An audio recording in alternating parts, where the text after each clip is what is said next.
I just had a realization.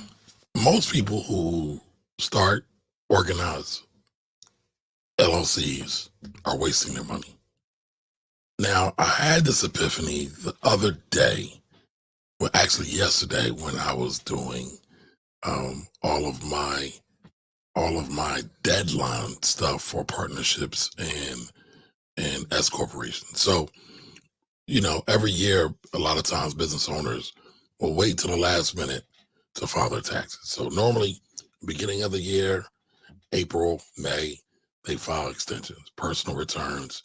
In April, they file business extensions. In March, March 15th to be exact. And then that gives them an extra 6 months to then file their final return September 15th. And a lot of people get that wrong, right? And so today, I wanted to talk about why most people get this wrong and what they can do about it, right? So there's about 5 things that I've noticed that people that create LLCs, start LLCs, are really losing money on, right? And so I'll give it to you up front, right? So number one, LLCs aren't tax havens, right? That's number one. Number two, most times people don't understand the limited liability that they're using these LLCs for, and don't truly leverage it to the top or at their most effective rate. All right. The other thing is a lot of people don't realize that there's state fees to start up and to continue to run these operations, right? And then also people don't realize that there are interest and penalties because a lot of people miss their tax deadlines. And went through a lot of that yesterday. And a lot of times people forget that all this stuff is kind of forgotten about, right? But again, a lot of people don't realize. And then, number four is they don't realize just how complicated it is to truly run an LLC or S corporation. Now, I know a lot of people for a long, long time have said, hey, you want to start a business, start an LLC. Well, that's not what people should do. But before we get too along in this, right? I'm Kamari Ellis. Welcome to the Tax Problem Fixer podcast. Okay. I love helping people fix their tax problems. And one of the ways you fix tax problems is you avoid them altogether. And that's what I want to talk about today. I haven't done a live stream in a while, so I'm a little rusty. So I'm getting back onto it, right? But again, I see this as a major problem for a lot of people. And I think it's something that people, if they put a little bit of thought, possibly get a consult with a qualified tax person, not some social media guru person, they could really get their bang for their buck. But again, I just want to run through those real quick. I gave you the top, right? I didn't go into depth with those. And what happened was I was sending out an email to my all the people that subscribe to my newsletter. And by the way, that is the Tax Tuesday Insider. Let me throw that on the banner right here so everybody can know what I'm talking about. So I was about to send an email out to everyone, but I said, you know what? Let me do a quick video. Let me jump on and talk about it real quick because it kind of bothers me. Not a lot, a little bit, just a little bit, right? Okay, but one thing a lot of people get wrong. People think that there is a tax savings when you form an LLC. There is no, again, I repeat, there is no tax savings when you form an LLC. Most people that form LLCs, they're formed just like regular individuals. The taxes get formed or filed just like individuals. The same tax deductions you get will be the same ones as an individual starts a business. I've talked about this many, many, many times, right? But for some reason, everybody thinks one, you need to start an LLC to start a business, which is not true. Two, that there's some tax savings. Not true. Not true. Not true. All right. So now, per my industry standards, I'm really not even supposed to talk about this. By many accounting and tax organizations, they say leave all the LLC stuff to the attorneys because it's a legal issue. It's about liability protection. That's what LLCs are for. And so technically, I'm not supposed to really talk about it too much. But guess what happens? Once the lawyers get done with it, most lawyers don't talk about tax. They say, go talk to a tax accountant about this.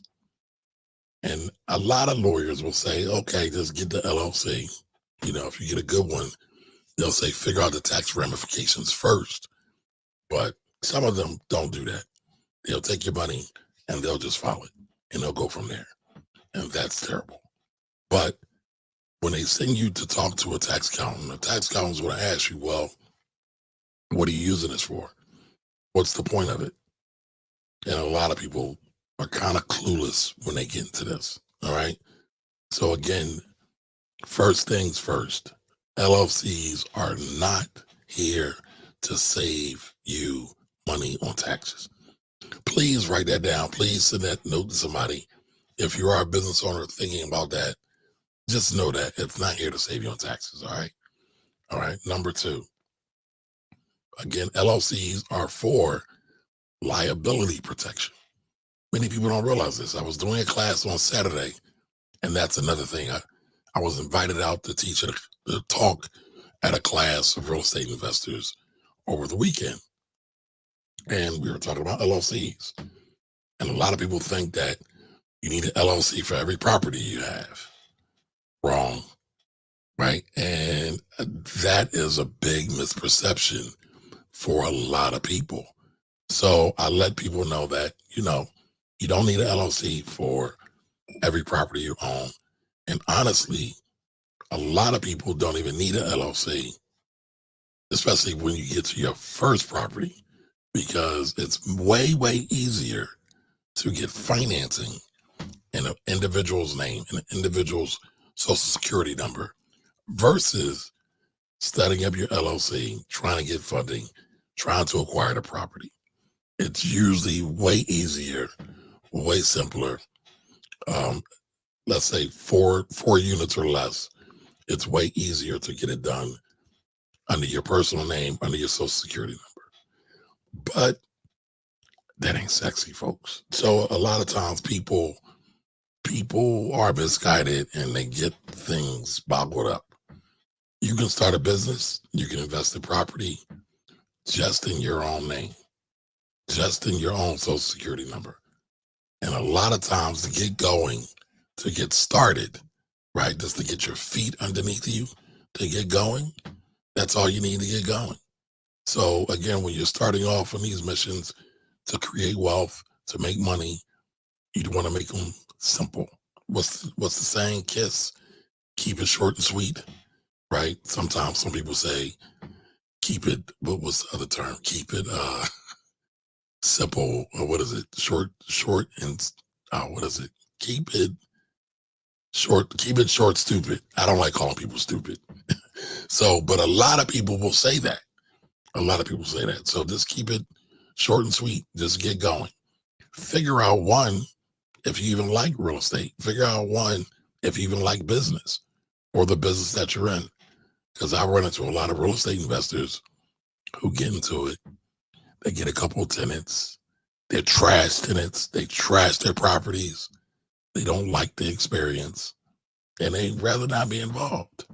Right? So if you've gone and done all these things, set up an LLC, got your EIN number, got your business bank account, and then you figure out you don't even like it, kind of wasted time, wasted money, wasted resources. What was the point of it all? So, I tell people not to do all that, not to do all that at all. Now, the other thing a lot of people don't realize, right? It costs money to set up your LLC. I'm in the great state of Pennsylvania. It's $125 in Pennsylvania. Okay. Now, to set it up, ongoing, the cost isn't that great. But guess what? If you're in California, I think California is like $75. Somebody double check me on this. But guess what? Every year, every single year, whether you make a profit or not, you have to pay California, or what they call an FTB, franchise tax board, $800. Whether you have made a penny, a million, a dollar, it doesn't matter. You got to cut that cost to them. So again, I don't really advise people to start LLCs and S corps when they're brand new, when they're fresh out, and they don't understand what's going on. Okay. Now, something else that I run into a lot of times with people that start these businesses, they got a homie, they got a girlfriend, man or woman. They got a friend they want to do business with, romantic or not. And they say, all right, let's get in the business. First thing they do is start an LLC. Bad move. Bad move. Why? Because it throws off things and it makes things way more complicated. And so, like I said, I was thinking about this all yesterday when I was getting ready for the tax deadline for partnerships and S corporations, is that a lot of people are not doing that much activity that even warrant an LLC. But now you created this partnership, because again, and I might be using some terms interchangeably. So in my world, when you have what's called a multi-member LLC, it's a partnership. And that's, two or more people getting together. But it requires a different tax return. And that different tax return has consequences if you don't file timely. So it all kind of comes into play, right? I'm thinking about getting people's returns filed timely. They haven't got me their stuff. They haven't even thought about me, even though I've sent out emails. And I'm just like, some of y'all don't even need LLCs. Some of y'all shouldn't even be here right now. You're not even really doing any business. I mean, so a lot of times I feel like it would be better if folks would just, if the boyfriend, girlfriend, or friends, they want to do something together, just do the business under one person. Figure out if you're really serious about business. Figure out if your partner is really a good partner. And here's a little tip. Partnerships are like marriage. You're going to go through ups and downs with people. You're going to have to deal with their feelings, their emotions. You're going to have to deal with how they view money. You're going to have to deal with how they view the world. You're going to have to deal with their value system. Now, if anybody is watching, and if you're married, you'll understand what I'm talking about. For those folks who just watch the social media podcast, relationship podcast, everything you're learning is trash. Take it from a guy who's been married for quite a while, right? So when you look at all these things, and you're thinking about doing business with somebody for the long run, right? I hope you got a long-term mindset. You got to make sure your partner, your colleague, fits your standards, right? Because it's not just about money. It's also, man, do I like even talking to this person? Do I even like being around this person? Or does this person make me sick? Right? So just keep that in mind. And so again, when you miss these deadlines for these partnerships, a lot of times, they come with big fees.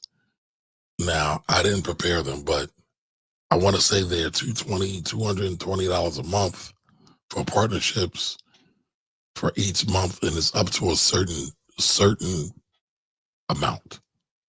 But that can get costly, especially when you have more than one partner. I mean, listen, one partner is enough. Two partners, great. Three partners, like all those things are starting to add up. So again, it's better to just say, you know what? Let's say it's me, Kamari, and I'm with my friend. All right, let's call my friend Timothy, right? We're going to do everything under Timothy's name. We're going to do everything under Timothy's social security number. I'm going to trust Timothy with the money. I'm going to trust that Timothy is going to be fully transparent with me. We're going to see how we work out. And then at the end of the year, when it's time to file taxes, what Timothy can do is that he can issue me a 1099 so that I am not paying or he's not paying for my tax bill. And that's something that would be really easy, really simple, and could save a lot of people a lot of heartache and a lot of pain in the long run. But again, all y'all want to be fast. All y'all think y'all grown. That's what being another accountant friend of mine say. Everybody think they grown, meaning they know everything. They don't need to ask any questions. They don't need to look up the book. They don't need to seek any wisdom or any guidance. They got it. They know what's going on. And y'all know what happens a lot of times when children think they got it. And when children think they're grown, something usually gets broken. Something usually happens. And that's not because they're not smart, because, most kids are smart. Most people are smart. Hold that thought. I don't know if I agree with that. There are a lot of smart people out here. Let me say that. There are a lot of smart people out here. However, I will say a lot of times people will not use all of their mental capability when dealing with an issue. I don't know why people take advice from people on social media. Most of these people are just there to sell you something. It drives me crazy. I'm going to stop caring. I keep saying I'm going to stop caring. But a lot of times these people really, a lot of times don't know what they're talking about. A lot of times, again, are just there for the clicks and like factor. Again, they don't know what they're talking about. All right. But I wanted to come on here and I wanted to talk about that. Right. And so if you want to learn more about tax from me, just go on over to Tax Tuesday Insider. Sign on up. It's totally free. You'll get a free email in your box every Tuesday. I'm working on the timeline and the scheduling, but my promise is it will be there every Tuesday. All right. So until the next time, if you have any questions for me, feel free to shoot me an email at taxtuesdaypodcast@gmail.com, and I'll be more than happy to answer them here. Now, again, I'm Kamari Ellis. I love fixing tax problems. People have tax problems all the time. I do believe, though, most tax problems are preventable, and you prevent them by a good foundation from the start, because you know the saying, right? An ounce of prevention is worth a pound of cure, meaning that it's way cheaper, way less of a headache in the beginning to solve a problem than waiting for it to fester, become colossal, and cause a lot of headache and a lot of money on the back end. So make sure any endeavors you have, any endeavors anybody may have, tell them to seek guidance up front. Don't wait till the back end. All right. Until the next time, y'all. I'll see y'all soon. Kamari Ellis out. Have a great day.